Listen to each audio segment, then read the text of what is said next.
Hello, all of you. I must say that I'm really loving seeing you on Thursdays when we get together for Clap for Heroes. It's so lovely to see you because I've missed you all.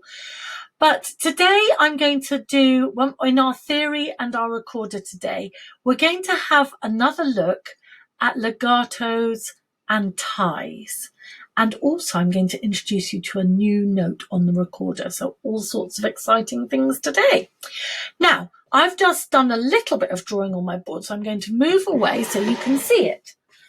Now, remember that when you've got a legato phrase, we use this symbol of the smiley shape or the sort of upside down frowny shape, whatever you want to call it, but this arc, like a rainbow that spans the notes.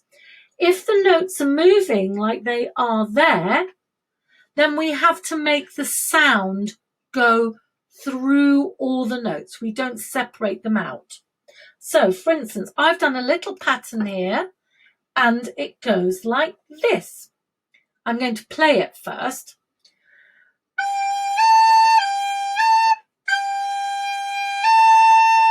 Now, could you hear that there was a break here? But there was no sound of my tongue. If we do it without that little legato phrase, it would sound like this.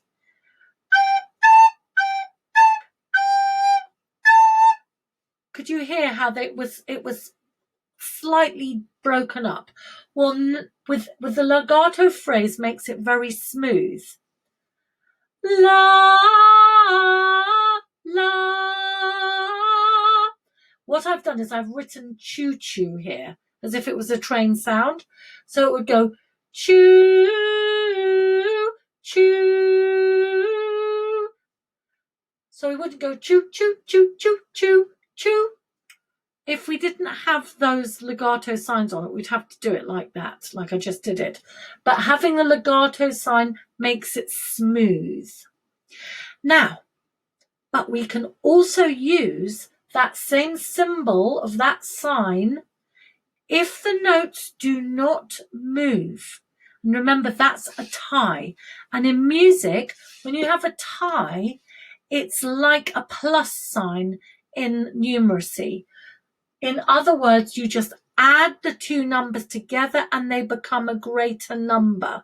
So in music, when you have a tie, which can only be when the note is in the same place, then the sound becomes joined together and it becomes a longer sound. So let's see now.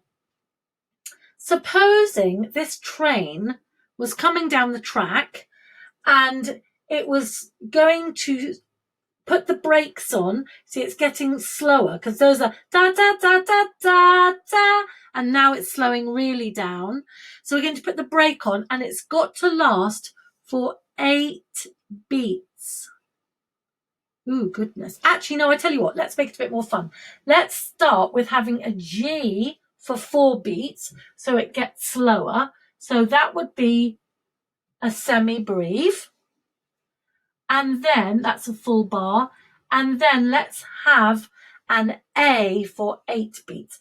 So it's getting slower and slower and slower until it stops. Well, we do not have an 8-beat note, but remember that we can tie the notes together to add up to 8 beats so that we play a sound that lasts for 8 beats. So we don't separate them, remember. So we can do that by putting another 4 beats there in the same place, must be in the same place, otherwise it's legato. And we put that over there, and that tells us that those two are not separated. Even though the bar line is there, we do not stop the sound. The sound continues all through that bar, all onto that bar, until we get to the very end of the track. All right, so now this tune would sound like this. Oh, sorry, I did it wrong, didn't I? Because I didn't do legato. Right, now, that was the deliberate mistake. I'm going to do it legato.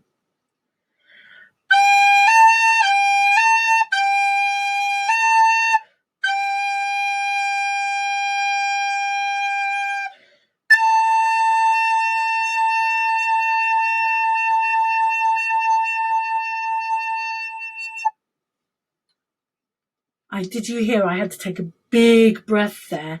Now, to show a breath in music, we do a little tick sign like that. Now, I would also actually put a little tick sign there because you don't want to run out of breath when you get onto that long note there. Now, because you might hear a little noise, I feel like I need to introduce you to somebody. So just 1 second. Come here. Whoops. Oh, he's gone. It's my little Toby dog. He's gone. Right, so I'm going to close the door now, but he scuttled in and I thought, oh, you might wonder what that noise is. Right, so let's go back to this now. So that is a legato phrase. This also is a legato phrase. That's just one long note on its own, a semi-brief. But here we have a tie, which means that we're adding this note and this note together. We do not separate the sounds, which means that it's going to sound like it's 8 beats long.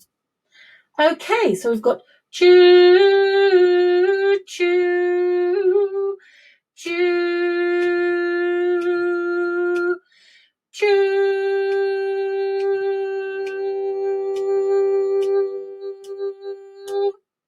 And then the train has stopped.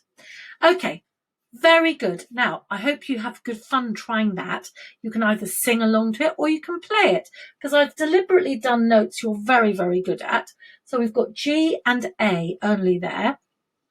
But now we are going to turn to our recorder. So I'm going to pause my video for a moment and take my board down and move my screen so you'll be able to see my fingers. So you go and get your record. You pause the video now as well, and you go and get your recorder.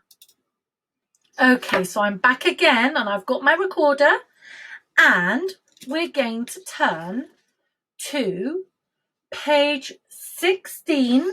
Remember, it's in a little blob at the top, music set 5, and we're going to look at letter D. Now, D is below the stave, in that space just below the stave. Remember that the coloured in blobs, or the black blobs, signify that our fingers are covering those holes. So we've got our thumb on the thumb hole at the back, our left hand at the top. Then we have Peter Pointer, Toby Tall, and Ruby Ring in our left hand. They're all down. Then in our right hand, we have Peter Pointer, Toby Tall, and Ruby Ring. Now you might say, why on earth is that blob so huge, Janie? Well, I'm going to show you. Because on the recorder, can you see? I'm going to just turn that to the light. Hopefully you can see it better.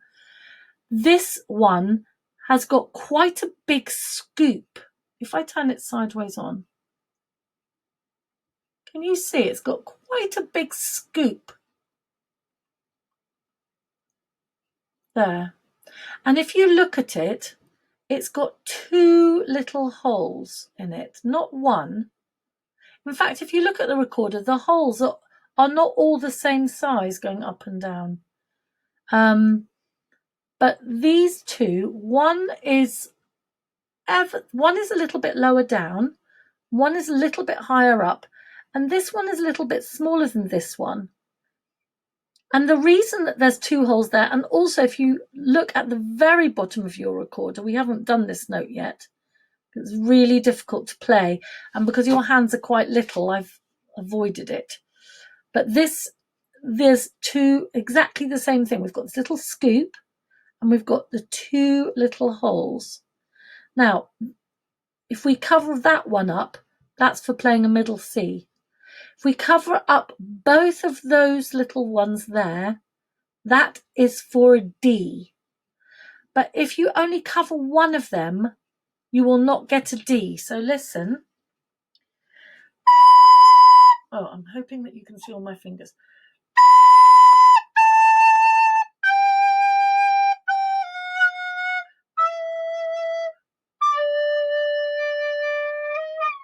Oh dear, that sounded awful. That's with both of them covered, and then this is with only one of them covered.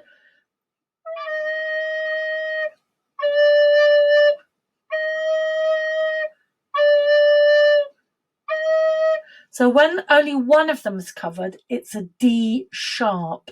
It's ever so slightly higher. Do you remember we've done sharps and flats? So that is why it's showing that as such a huge big ball there. It's because your fingers have to cover both of the little holes. Okay, so let's just try that again. So I want you to start at the top on a B, then A, then G,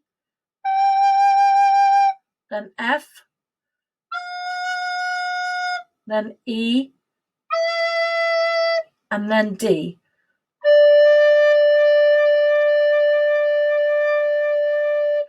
Now, if it's easier, just forget about the F and just go to the E, because you're really good at doing the E now, and then just play the D.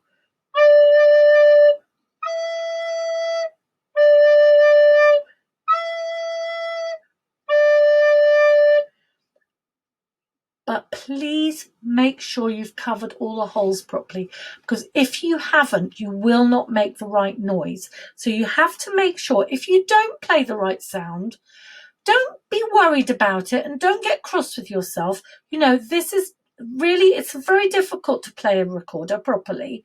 I mean, you could hear I've been playing it for a long time and I was playing it so slowly I didn't cover the holes properly, but I adjusted and then I did. So, you know, it's just one of, you have to practice. And if you've done it wrong, I mean, I could tell straight away what I did wrong, so I didn't need to look at my fingers. But if you have done it wrong, take the recorder out of your mouth, check your fingers. Don't move your fingers off, because then you don't know what you've done wrong. Leave your fingers where they were and check them and go, oh, right, yes, I know, I didn't. Okay, and try again. So this is what a D should sound like.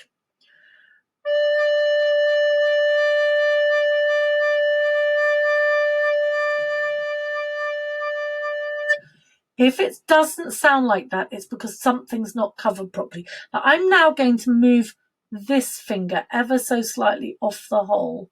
All right, now listen. Completely changes the sound. So I have to make sure it's back on there properly now and do it again.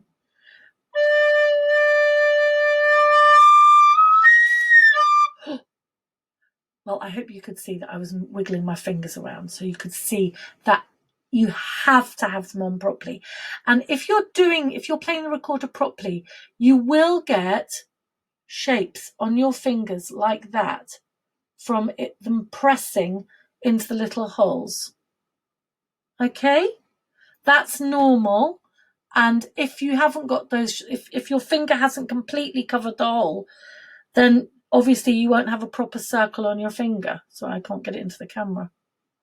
Can you see I've got a proper circle on my finger there? So that's what you have to do. Oh, here he comes again.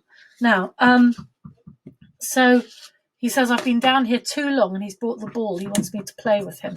So that sound that you can hear is the ball. Anyway, if you would like to have a go at playing the rhythm at the bottom of the page, please do have a go at that, because it's all D. So I want rhythm piece 5. Now what I'm going to do is I'm going to put my music like that, so you can see me looking at my music, but I'm going to hold my recorder and so that you can see my fingers. And I'm just going to tip this a bit more. Right, just a minute. And so you can see me playing this and you can hear. So I'm going to tap with my foot. 1, 2, 3, 4.